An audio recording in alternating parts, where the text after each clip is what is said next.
ලෝකයේ යුද බලය ගැන කතා කරද්දී හැමෝම වැඩිපුරම අවධානය යොමු කරන ගැටුමක් තමයි ඇමරිකාව සහ ඉරානය අතර තියෙන්නේ. එක පැත්තකින් ලෝකයේ අංක 1 යුද බලවතා වන ඇමරිකා එක්සත් ජනපදය, අනිත් පැත්තෙන් මැද පෙරදිග කලාපයේ ප්‍රබලතම සහ නොසැලෙන රාජ්‍යයක් වන ඉරානය. ඇත්තටම මේ රටවල් දෙකේ යුද ශක්තියේ වෙනස කොහොමද? අද අපි මේ වීඩියෝ එකෙන් බලමු ඉරාන ඇමරිකා යුද බලය සංසන්දනය කරලා. මුලින්ම බැලුවොත් ඇමරිකාව කියන්නේ ලෝකයේ වැඩිම ආරක්ෂක වියදමක් දරන රට. ඔවුන් වාර්ෂිකව ඩොලර් බිලියන 800කට වඩා යුද කටයුතු වෙනුවෙන් වැය කරනවා. ඉරානය වැය කරන්නේ ඩොලර් බිලියන 10-15ක් අතර මුදලක්.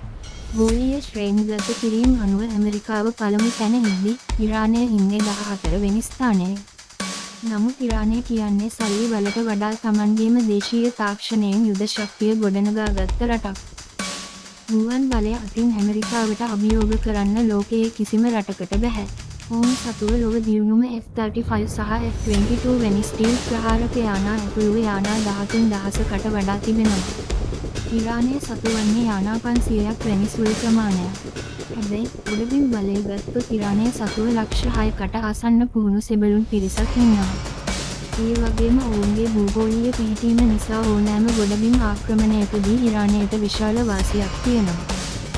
ඉරානය ඇමරිකාවට දෙන ලොකුම ඉසරදය තමයි ඔවුන්ගේ මිසයිල බලය. මැද පෙරදිග කලාපයේ තියෙන විශාලතම සහ විවිධාංගීකරණය වූ මිසයිල එකතුව තියෙන්නේ ඉරානය සතුවයි. ඇමරිකාවට ඍජුව ගුවන් යානා මගින් පහර දීමට අපහසු වුණත් ඉරානයේ බැලිස්ටික් මිසයිල වලට පුළුවන් කලාපයේ තියෙන ඕනෑම ඇමරිකානු කඳවුරකට දැවැන්ත ප්‍රහාරයක් එල්ල කරන්න.